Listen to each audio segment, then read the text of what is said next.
Oi, Elisa. O presidente da Câmara dos Deputados, Hugo Motta, colocou na pauta desse dia 16 de junho essa votação sobre o requerimento de urgência para esse projeto de decreto legislativo, um PDL, que vai sustar, que vai tornar ineficaz essa medida a respeito do IOF. Então, ela derruba a medida que foi feita pelo governo na última quarta-feira, dia 11. O presidente da Casa, então, fez esse anúncio na semana passada, após a reunião com as lideranças partidárias da Câmara dos Deputados, e agora está na pauta do dia. São necessários 257 votos para que esse PDL seja aprovado. E aí, o requerimento de urgência, então, sendo aprovado, ele pode ser votado diretamente no plenário, acelerando a tramitação, que não precisa passar, então, pelas comissões da Câmara dos Deputados. Na semana passada, na sexta-feira, teve essa reunião de líderes, então, com a Câmara. O líder José Guimarães disse que o acordo é apenas para se votar a urgência, que não vai se entrar no mérito, mas a oposição já fala, sim, em fazer pressão para que o mérito também seja aprovado hoje, ou então ainda essa semana, pelo menos. Semana mais curta, mas que pode ter esse andamento a depender da pressão que a oposição vai fazer. O líder do governo no Congresso, Randolfo Rodrigues, disse que esse texto já está na terceira versão, né? Ele foi totalmente acordado com as lideranças da Câmara, que apenas 20% do texto original foi mantido porque muita negociação foi feita, mas, pelo visto, ainda não foi suficiente para agradar os parlamentares. Elisa. Alcolumbre prepara a instalação da CPMI do INSS com Aziz na presidência e relator bolsonarista. O governo Lula busca conter danos e tenta escalar um time dos sonhos. O presidente do Congresso Nacional, senador Davi Alcolumbre União AP, se prepara para uma terça-feira decisiva, com a leitura do requerimento que oficializa a criação da CPMI sobre as fraudes bilionárias em benefícios pagos pelo INSS. O comando do colegiado deverá ficar com o senador Omar Aziz PSD, enquanto a relatoria tende a ser entregue ao bolsonarismo. O colegiado investigará os descontos não autorizados em aposentadorias e pensões, prática intensificada a partir de 2019. A oposição busca capitalizar politicamente sobre o tema. Já o Palácio do Planalto pretende utilizar a comissão para demonstrar que o esquema se estruturou ainda sob a gestão de Jair Bolsonaro PL. Aziz, que presidiu a CPI da Covid em 2021, é visto como um nome próximo ao governo, embora tenha agido como oposição em momentos decisivos, como na sessão em que destratou a ministra do Meio Ambiente, Marina Silva Rede. Já a relatoria, que ficará com um deputado, deve ser ocupada por Coronel Crisóstomo PLRO ou Coronel Fernanda PLMT. Para enfrentar o desgaste político iminente, o governo aposta em um grupo de senadores com atuação destacada em CPIs passadas, como Randolfo Rodrigues PTAP e Fabiano Contarato PTS. Renan Calheiros MDBal também chegou a ser sondado. A expectativa é que a CPMI tenha impacto direto nas relações entre executivo e legislativo, em um momento em que o governo já enfrenta dificuldades para manter vetos presidenciais de Lula em votações marcadas para esta terça-feira 17.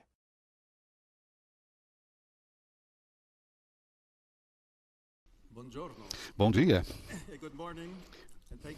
Obrigado pela recepção. Esse primeiro encontro. Muito obrigado por esse aplauso.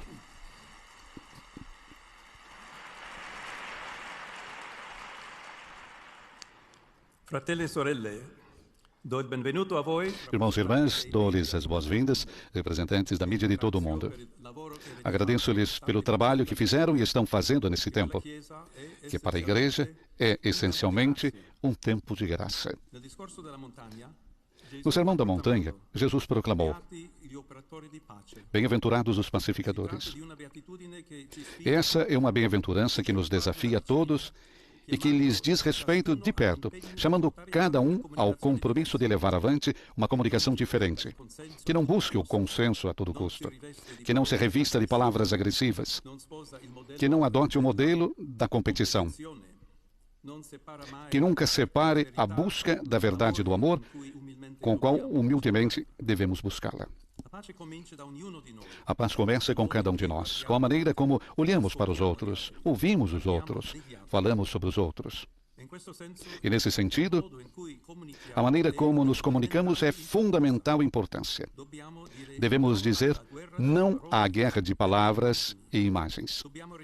Devemos rejeitar o paradigma da guerra. Permitam-me, então, reiterar hoje a solidariedade da Igreja para com os jornalistas presos por buscar e relatar a verdade.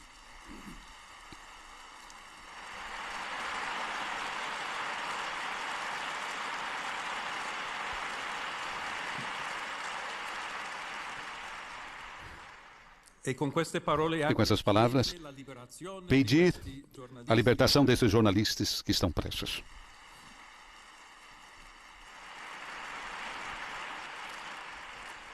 A Igreja reconhece nessas testemunhas, estou pensando naquelas que relatam a guerra, mesmo com o custo de suas vidas, a coragem daqueles que defendem a dignidade, a justiça e o direito dos povos de serem informados, porque somente os povos informados podem fazer escolhas livres. O sofrimento desses jornalistas.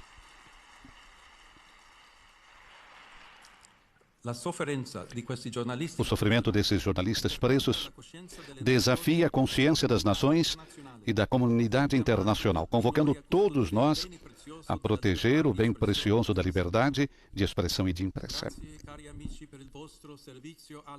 Obrigado, queridos amigos, por seu serviço à verdade.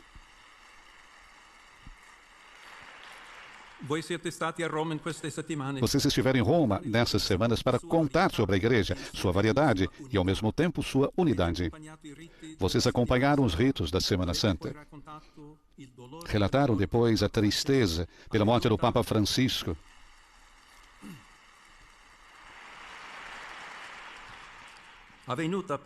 Ocorrida, porém, na luz da Páscoa. Essa mesma fé pascal nos introduziu no espírito do conclave, que o viu particularmente ocupado em dias cansativos. Também nesta ocasião, vocês conseguiram narrar a beleza do amor de Cristo, que nos une a todos e nos torna um só povo, guiado pelo bom pastor.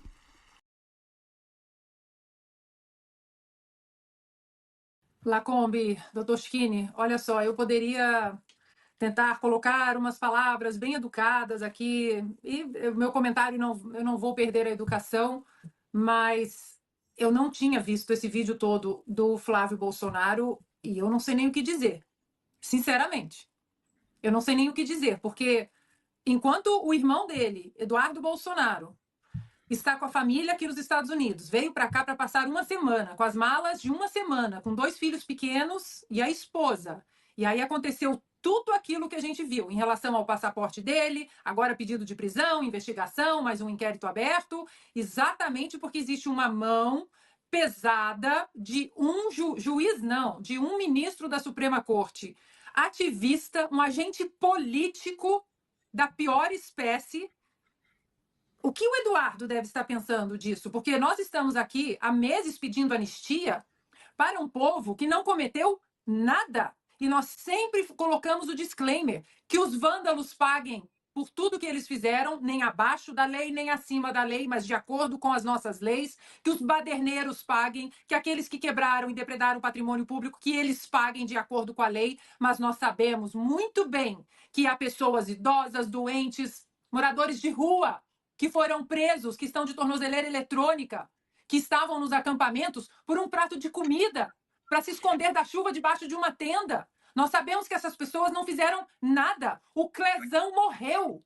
Como Augusto sempre fala, a morte do Clériston da Cunha será para sempre um cadáver na frente do Supremo Tribunal Federal. Nós temos uma família sem pai, sem um esposo, filhas que vão casar sem entrar na igreja com o pai. E o Clériston da Cunha sequer estava nas manifestações. Ele chegou ali depois das manifestações e, por curiosidade, isso tudo provado, não é nós achamos, não, provado por vídeos, quando ele saiu do estabelecimento comercial dele de bebidas, que horas ele saiu, que horas ele chegou ali na esplanada dos ministérios, 5 horas, 5:30 da tarde, tudo já havia sido dissipado. Ele, por curiosidade, entrou num dos prédios para fotografar, para filmar ali o que tinha acontecido, porque, bem ou mal, foi um dia histórico para o Brasil, e quando ele foi preso, quando ele foi abordado pelo policial, ele não resistiu, ele entrou no ônibus, exatamente porque ele disse, eles vão entender o que eu estou fazendo aqui, eu cheguei aqui depois, e hoje ele está morto.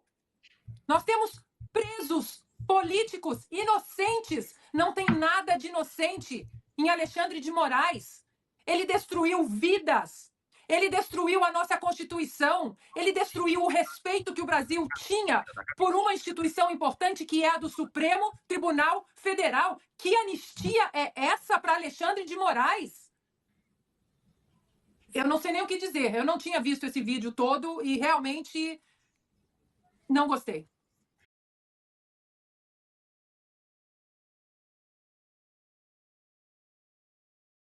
Quem financia o Oeste é o assinante. Apoie.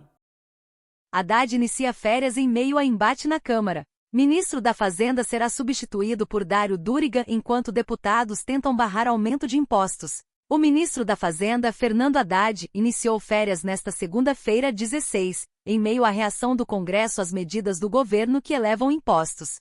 Leia mais notícias de política em Oeste. A ausência de Haddad ocorre no mesmo dia em que a Câmara dos Deputados analisa o pedido de urgência para votar um projeto que tenta derrubar o reajuste no Imposto sobre Operações Financeiras IOF. O secretário executivo Dário Durigan deve assumir o comando do ministério durante o período. As férias do ministro, que inicialmente ocorreriam em julho, foram antecipadas por decisão publicada no Diário Oficial da União no início deste mês. O retorno de Haddad está previsto para 22 de junho. Parlamentares ampliaram a insatisfação depois que o governo editou uma medida provisória e um decreto que aumentam a tributação sobre aplicações antes isentas. As mudanças atingem produtos como letras de crédito do agronegócio e letras de crédito imobiliário. Haddad busca acordo e faz concessões para reduzir tensão no Congresso. As iniciativas articuladas pela equipe econômica tiveram apoio inicial do Congresso, mas geraram desgaste nos dias seguintes. O presidente da Câmara, Hugo Mota Republicanos PB, que havia elogiado as negociações, mudou o tom e passou a criticar publicamente o governo. Mota afirmou que não aceitaria usar a presidência da casa para atender a projetos políticos de terceiros. Apesar das tensões, Haddad buscou amenizar o clima e elogiou o posicionamento de Mota, classificando-o como prudente. Leia também, Nubank reage à ofensiva de Haddad. O governo anunciou ajustes nas propostas, incluindo a redução de alíquota sobre o risco sacado e maior flexibilidade nas regras de isenção para a previdência privada. A expectativa oficial é que o pacote gere arrecadação adicional entre R$ 6 bilhões e R$ 7 bilhões em 2025. Mais folha. Crise fiscal se agrava, e governo evita discutir contenção de despesas. Newsletter. Cadastre-se e receba nossas newsletters com matérias exclusivas toda semana.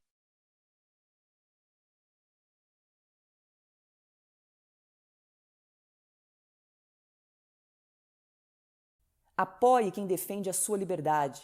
Assine a Oeste. Lula e Zelensky se reúnem no G7 para discutir guerra na Ucrânia. Encontro será o segundo entre os presidentes desde o início do conflito com a Rússia. O presidente Luiz Inácio Lula da Silva aceitou realizar uma reunião bilateral com o presidente da Ucrânia, Volodymyr Zelensky, durante a cúpula do G7 no Canadá. O encontro deve ocorrer na terça-feira, 17, em Kananaskis, nas Montanhas Rochosas de Alberta, onde acontece a cúpula. O pedido partiu do líder ucraniano, que busca apoio do Brasil em esforços para encerrar a guerra com a Rússia. Leia mais notícias de política em Oeste. Será a segunda vez que os dois chefes de Estado se encontram desde o início do conflito. O primeiro diálogo presencial ocorreu em 2023, durante a Assembleia Geral da Organização das Nações Unidas, em Nova York. A conversa no Canadá acontece em um momento de forte pressão internacional por iniciativas diplomáticas que levem a um cessar-fogo. Além de Zelensky, Lula deve participar de outras reuniões bilaterais durante o G7. Estão previstos encontros com o primeiro-ministro do Canadá, Mark Carney, e com o novo chanceler da Alemanha, Friedrich Merz. Lula chega ao Canadá para a cúpula do G7 em cenário de tensão internacional. O Canadá recebe as maiores economias industriais do planeta. O encontro acontece em um momento de tensão no cenário internacional, marcados por confrontos entre Israel e Irã. Lula representa o Brasil como convidado. Ele participará ao lado de outras nações que não integram o grupo, como África do Sul, Índia, México, Coreia do Sul, Austrália e Emirados Árabes Unidos. O petista deve chegar ao Canadá na tarde desta segunda-feira, 16. Mas leia também. Mundo tem 122 milhões de deslocados à força por guerras, perseguição e violência, diz ONU. Lula deve ficar hospedado em Calgary, a cerca de 100 quilômetros do local do evento. Logo depois de desembarcar, participará de uma recepção e de um jantar oferecido pela governadora-geral aos líderes presentes.